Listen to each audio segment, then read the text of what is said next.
Hoje, irmãos, nós vamos, pela misericórdia do Senhor, concluir, se assim Deus o permitir, o Salmo de número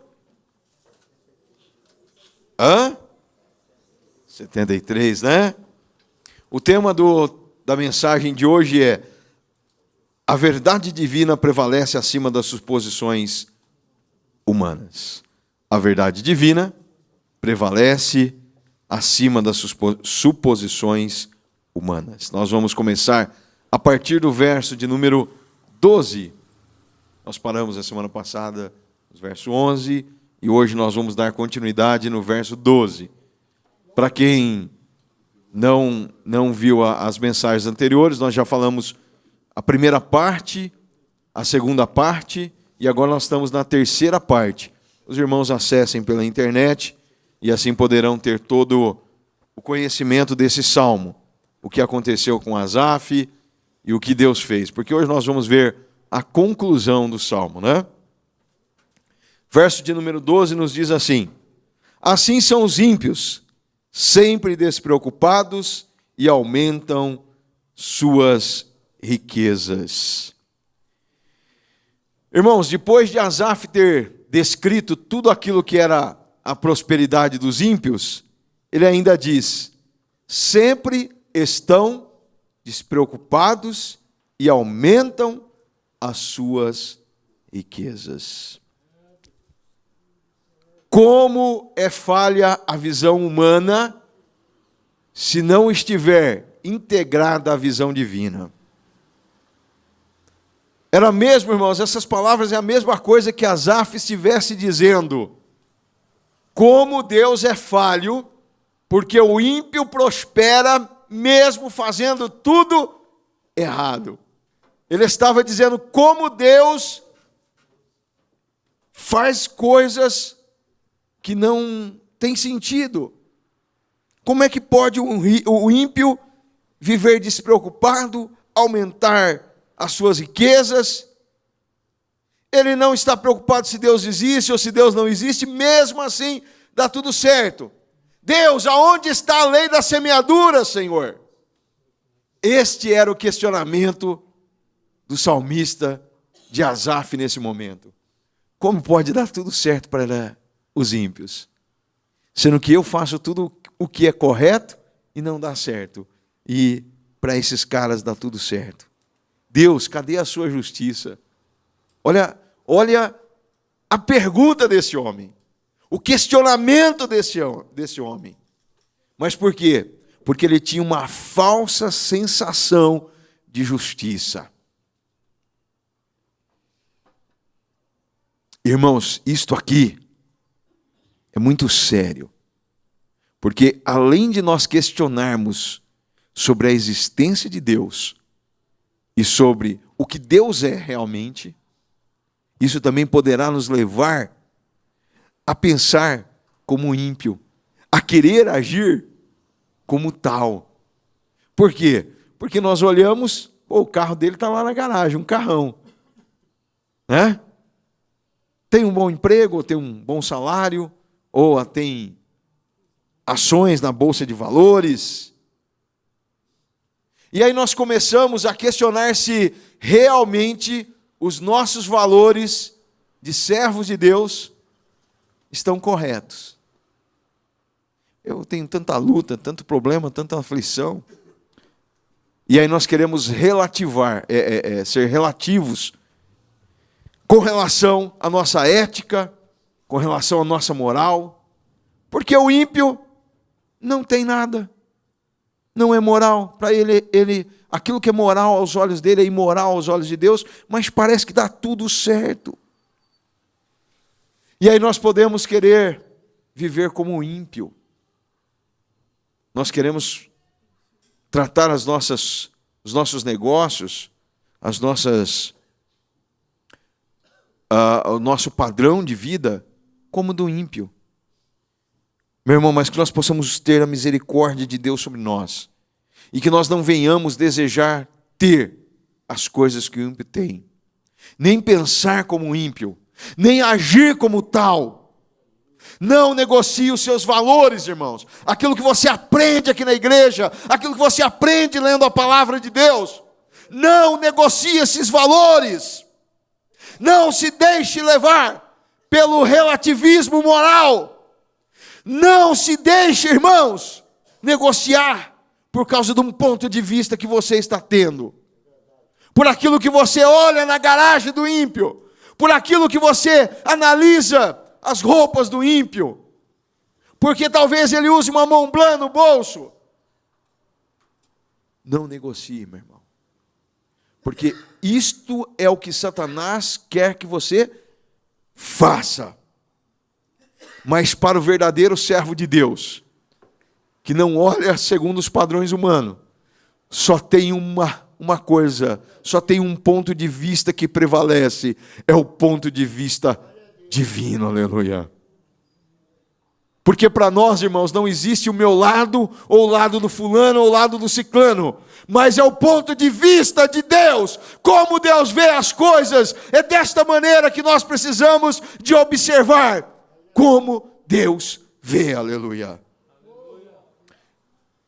Na carta aos Efésios, do capítulo número 4, dos versos de número 22 ao 32, nos diz assim: quanto à antiga maneira de viver, vocês foram ensinados a despir-se do velho homem, que se corrompe por desejos enganosos.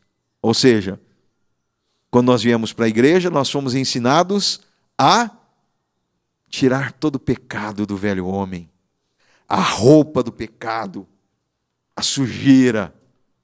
E aí continua dizendo: a serem renovados no modo de pensar e a revestir-se do novo homem, criado para ser semelhante a Deus, em justiça, em santidade, proveniente da verdade. Portanto, cada um de vocês abandone a mentira e fale a verdade ao seu próximo, pois todos nós somos membros de um mesmo corpo. Quando vocês ficarem irados, não pequem. Apaziguem a sua ira antes que o sol se ponha, e não dê lugar ao diabo. O que furtava, não furte mais. Antes trabalhe fazendo algo de útil com as mãos, para que tenha o que repartir com o que estiver em necessidade. Nenhuma palavra torpe saia da boca de vocês, mas apenas o que for útil para edificar os outros, conforme a necessidade, para que conceda graça aos que a ouvem. Não entristeçais o Espírito Santo de Deus, com o qual vocês foram selados para o dia da redenção. Livrem-se de toda amargura, indignação e ira, gritaria e calúnia, bem como toda a maldade. Sejam bondosos e compassivos uns para com os outros, perdoando-se mutuamente, assim como Deus perdoou vocês em Cristo. Amém. Ou seja, quando nós estávamos lá no mundo, para nós seria normal enganarmos, mentirmos, gritarmos, xingarmos. Isso eram coisas dos velhos homens, das velhas mulheres. Mas agora em Cristo Jesus, nós precisamos de ter a mente de Cristo e renovar o nosso modo de pensar. Irmãos, isto aconteceu com Asaf. Asaf até então só conseguia enxergar como um homem natural. Ele via a prosperidade dos ímpios, via que eles viviam despreocupados, viam que dava tudo certo para eles. Ele sentiu o que desses homens? Inveja. Eu queria ser como ele. Olha lá o carro que ele tem. Olha os negócios dele. O cara viaja para o mundo inteiro. Quantas viagens ele faz por ano? Olha, Asaf então estava com aquele olhar ainda natural. Ele deixou por um momento que o velho homem tomasse conta dos seus pensamentos. Mas a partir do verso que nós vamos estudar agora, do verso de número 13, acontece algo especial com Asaf. Vamos ler os versos 13 e 14.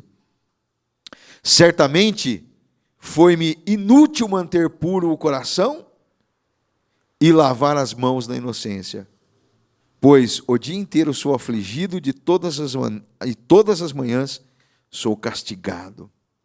Olha a avaliação que ele tem. Olha, ele se manteve íntegro, não teve resultado positivo na sua integridade.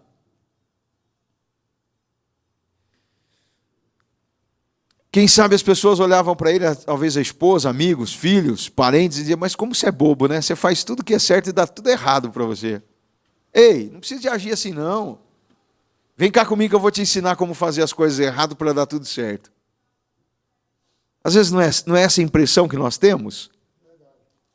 Faz tudo certo e dá tudo errado. Meu irmão, mas tudo que você faz certo vai dar certo.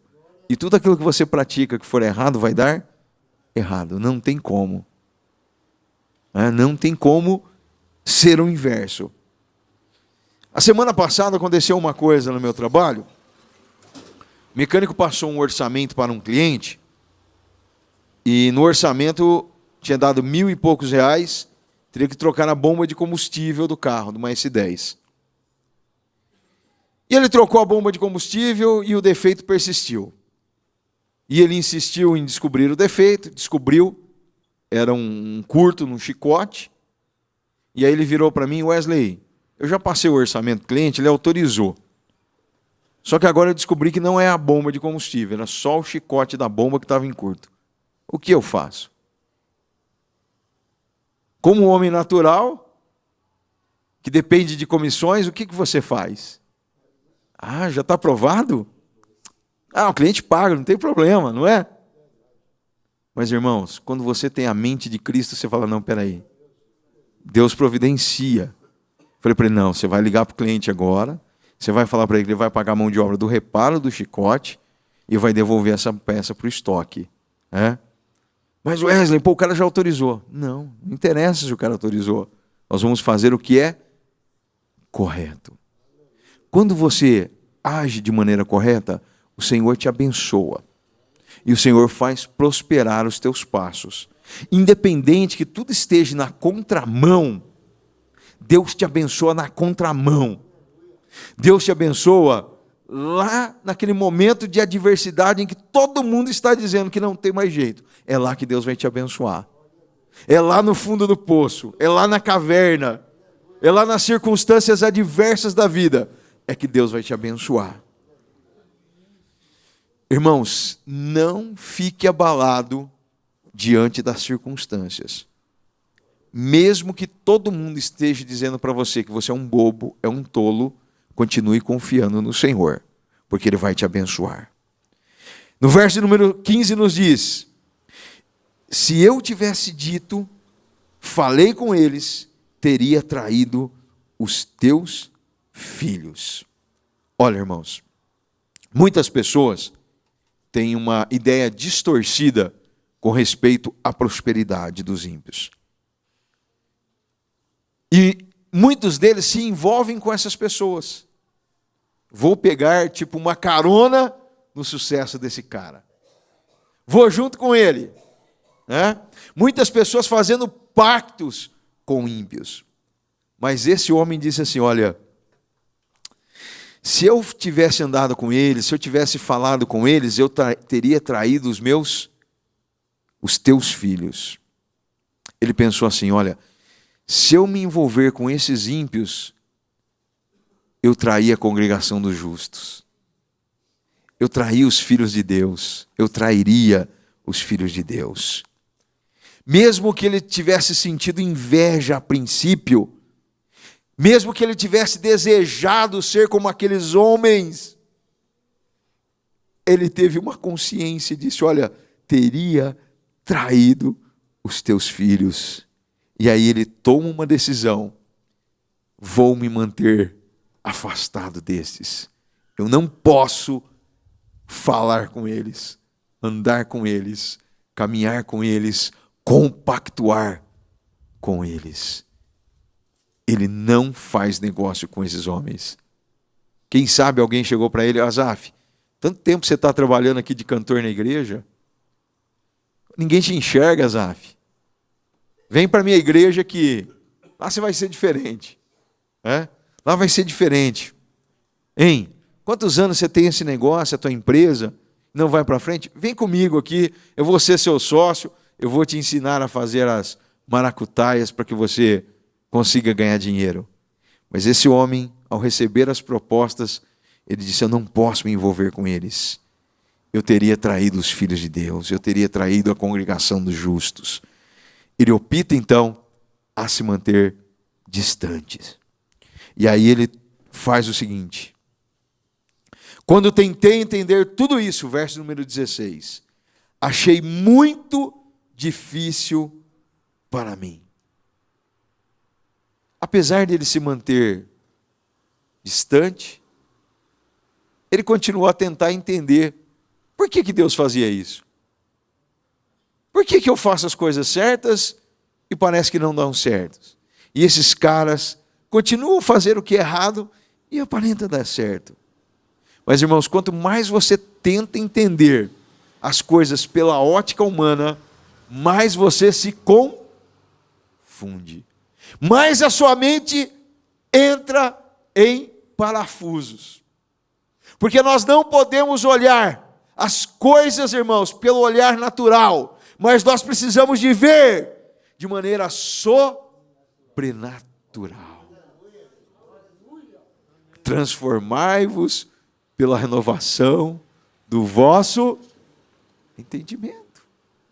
Nós não podemos mais pensar como homens naturais, como mulheres naturais, mas nós precisamos de pensar e ver e agir pela ótica espiritual divina. 1 Coríntios, capítulo de número 2, do verso 11 ao 16, nos diz assim: pois quem dentre os homens conhece as coisas do homem, a não ser o espírito do homem que nele está? Da mesma forma, ninguém conhece as coisas de Deus, a não ser o Espírito de Deus. Nós, porém, não recebemos o Espírito do mundo, mas o Espírito procedente de Deus, para que entendamos as coisas que Deus nos tem dado gratuitamente. Aleluia.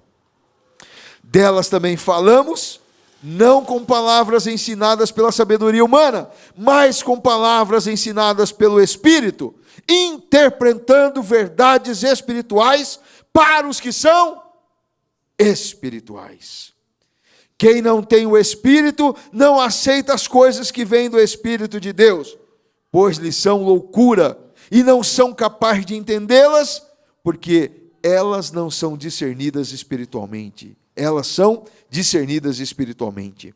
Mas quem é espiritual discerne todas as coisas, e ele mesmo por ninguém é discernido. Pois quem conheceu a mente do Senhor para que possa instruí-lo? Nós, porém, temos a mente de Cristo. Glória a Deus. Glória a Deus. Você tem a mente de Cristo? Amém? Então, meu irmão, olhe pela ótica divina. Peça para que o Espírito te faça compreender as coisas que você não está compreendendo. Pastor, eu tenho passado por lutas, problemas. Pela ótica humana você não vai compreender, meu irmão. Eu sempre tenho procurado fazer tudo o que é correto, pastor, mas parece que dá tudo errado. Pela ótica humana, meu irmão, você vai continuar patinando.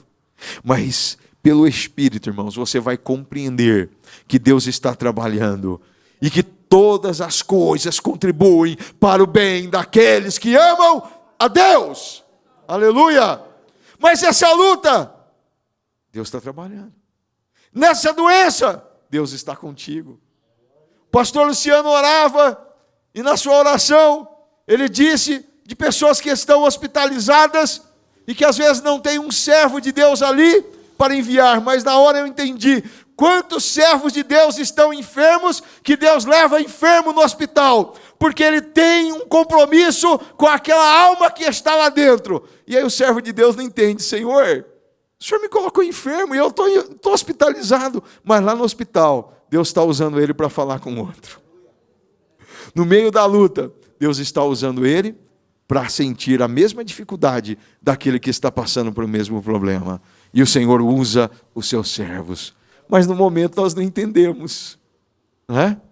No momento nós achamos que tudo está errado. Mas, meu irmão, Deus está trabalhando até mesmo nos teus sofrimentos, nas tuas dificuldades, nas tuas lutas, nas tuas necessidades. Aleluia.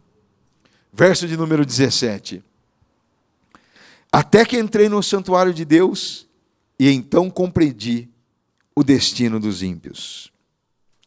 Aqui nós temos um grande divisor de água, irmãos. Até que entrei, aonde?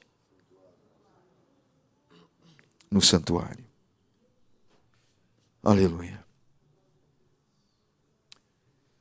Enquanto o salmista tentou achar as suas respostas fora da direção de Deus, fora da presença de Deus, o que aconteceu com ele? Os seus pés quase que escorregaram, né? Quase que caíam. Mas aí ele toma uma decisão, ele entra na presença de Deus.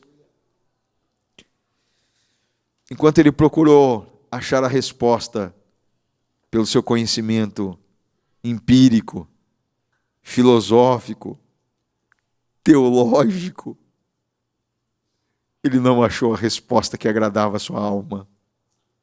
Ele não encontrou conforto, ele não encontrou consolo, ele não encontrou esperança, ele não encontrou segurança. Mas aí ele entra na presença do Senhor, ele decide entrar na presença de Deus e buscar a resposta naquele que tem todas as respostas. Aleluia. Irmão, na presença de Deus você vai ter vida. Na presença de Deus você vai ter saúde. Na presença de Deus os seus filhos serão libertos das drogas. Na presença de Deus o Senhor curará a tua alma, restabelecerá a sua saúde. Na presença de Deus você obterá as respostas para a tua vida. Aleluia! Decida entrar na presença de Deus. Decida viver na presença de Deus. Abandone aquilo que você vinha tentando achar as respostas e busque em Deus as respostas para a sua vida. Aleluia! Quando você se decidir a entrar na presença de Deus,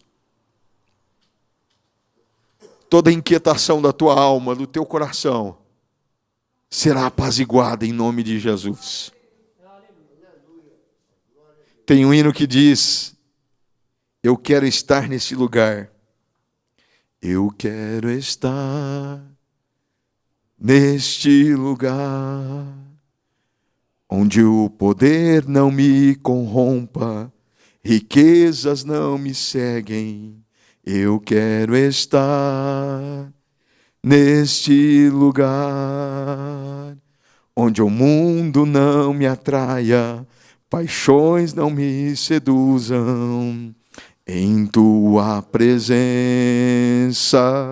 Senhor Jesus. Em tua presença, Senhor Jesus. Espírito, eu me rendo ao teu agir. Meu anseio é permanecer em teu amor. Deixa para vocês cantarem depois. Eu sei que vocês querem cantar, mas nós vamos cantar daqui a pouco. Aleluia! Decida-se entrar na presença de Deus. Decida-se abandonar os teus pensamentos humanos. Decida-se andar com Jesus nesta noite. E todas as suas necessidades serão supridas. Toda a sua vida será mudada. O teu coração não será o mesmo. A tua vida não será a mesma. A tua família não será mais o mesmo. Os teus negócios não serão mais os mesmos. Decida-se entrar na presença de Deus.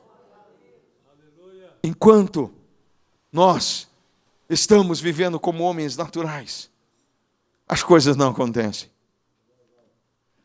Pode até haver aquela falsa prosperidade, mas quando você se decide entrar na presença de Deus, aí acontece como nesse hino: poder não vai te corromper, as riquezas não vão te cegar, porque grandes homens se perdem porque encontram na riqueza o seu alento.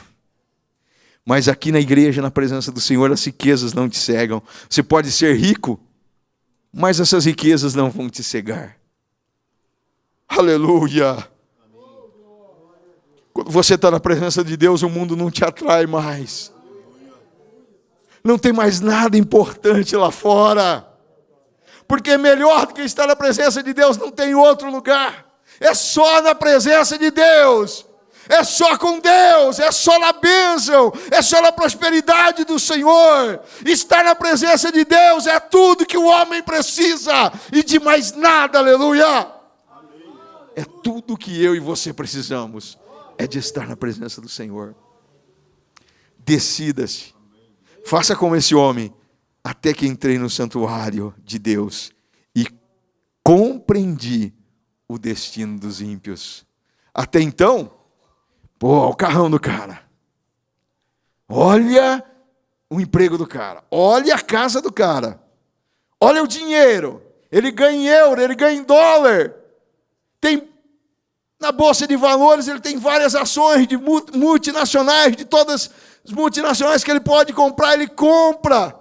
O cara tá legal, olha, esse é o cara. Não, quando ele entra na presença de Deus, ele muda e vê que aquele cara não é nada e que Deus é tudo o que ele precisa. Ele não precisa de dinheiro na bolsa de valores, ele não precisa ter conta bancária cheia, ele não precisa de ter o carrão, ele não precisa de ser aquela pessoa, ele só precisa de Jesus.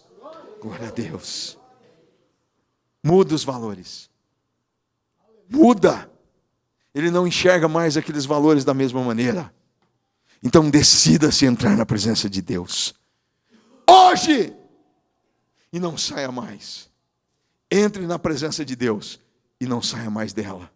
Aonde você for, que a presença de Deus possa ir com você. Se você for para a direita, que a presença de Deus te acompanhe. Se você for para a esquerda, que a presença de Deus te acompanhe. Se você for para o outro lado do mundo, se você for lá para a Austrália, se você for lá para a China, que a presença de Deus esteja com você. Não saia mais da presença de Deus. Aleluia. Os versos 18, 19 e 20. Certamente os põe em terreno escorregadio e os faz ir cair na ruína. Como são destruídos de repente, completamente tomados de pavor. São como um sonho que se vai quando a gente acorda. Quando te levantas, Senhor, tu os farás desaparecer. Olha só, os olhos deles são abertos nesse momento. E aí ele começa a enxergar que aquilo que ele achava que era bonito naqueles homens era como um sonho que, ao abrir os olhos, acabou. Talvez você deite na sua cama e você tem um sonho, que você é o cara mais rico do mundo, que é a mulher mais importante do mundo, né? E você está todo feliz. Aí chega alguém para você, cutuca você, e você está roncando. Aí você acorda, puxa vida, nesse momento você me acordou? E ele compreendeu que a prosperidade dos ímpios são como esse sonho. O cara está lá bonitão no sonho dele, tudo ok. Mas chega um momento que de uma hora para outra tudo é tomado. Acaba-se tudo. Mas pastor, mas quando? Pode acontecer alguma catástrofe, mas também pode vir a morte. E quando a morte vem, o que se consegue levar para o túmulo? Nada. Então ele começa a entender que de uma forma muito abrupta, rápida, fast, pode tudo acabar. A festa, a alegria, tudo pode ser interrompida de uma maneira radical. Mas na presença de Deus, irmãos, ele descobre, irmãos, que é tudo diferente. Nada se vai. Na presença de Deus, a alegria ela é eterna.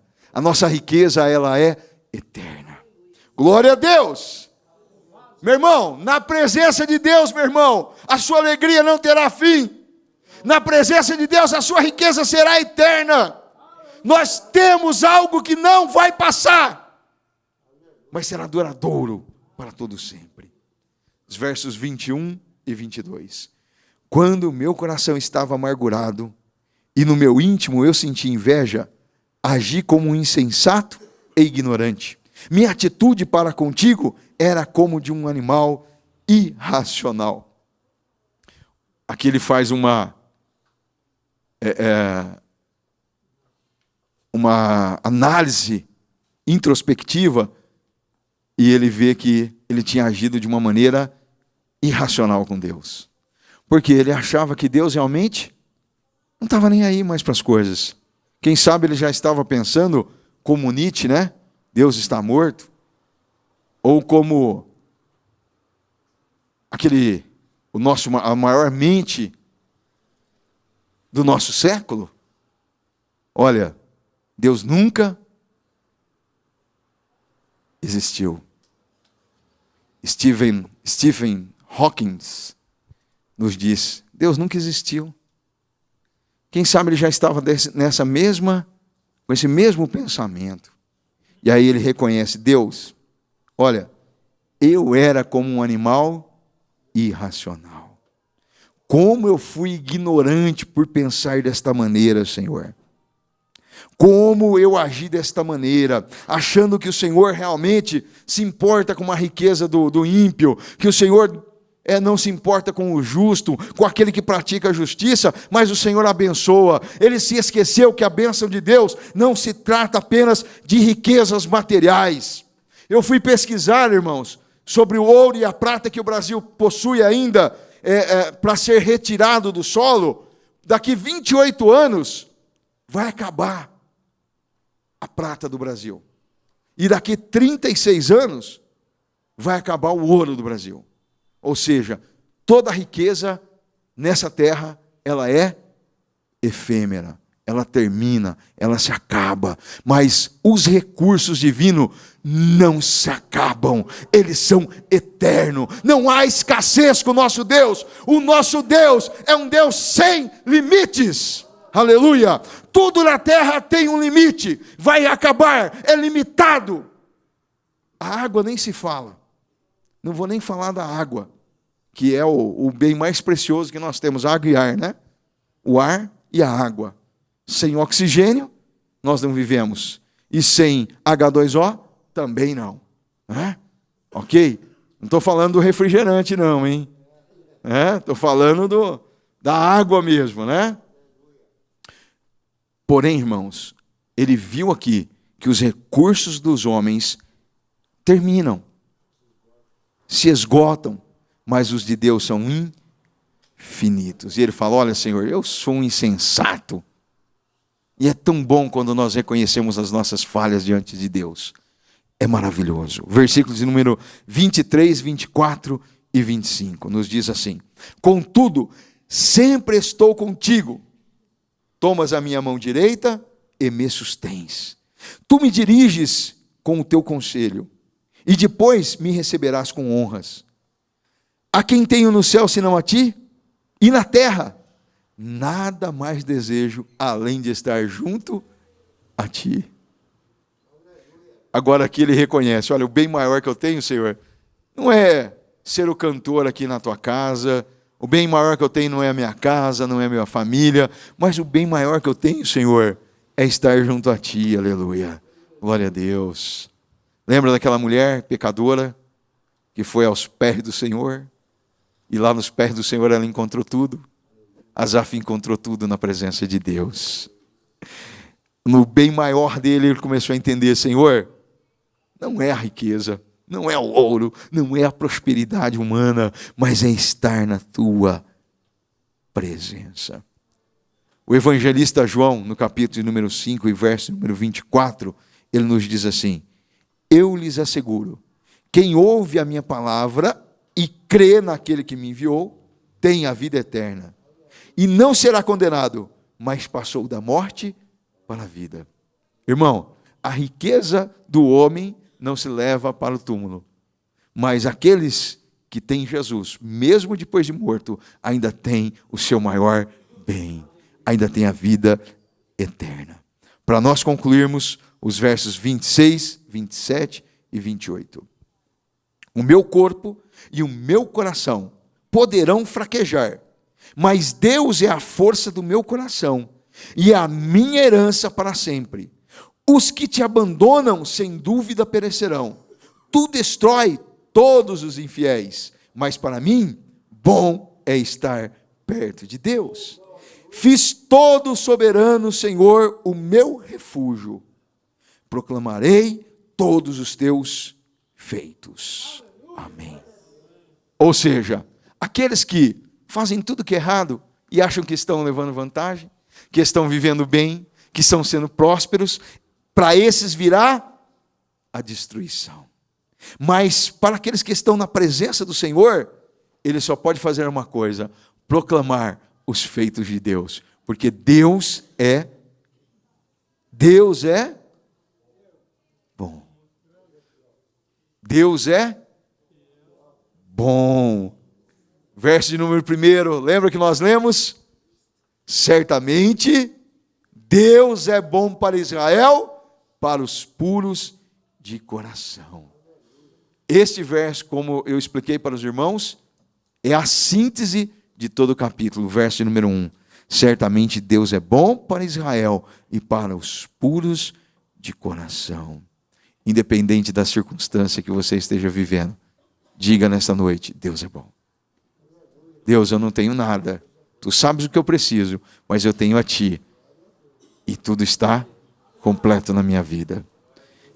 Eu não sei como está o teu coração nessa noite, mas você veio aqui para ouvir essa palavra e saber que Deus está te curando, meu irmão. Porque Deus está contigo. Deus está te libertando, te livrando.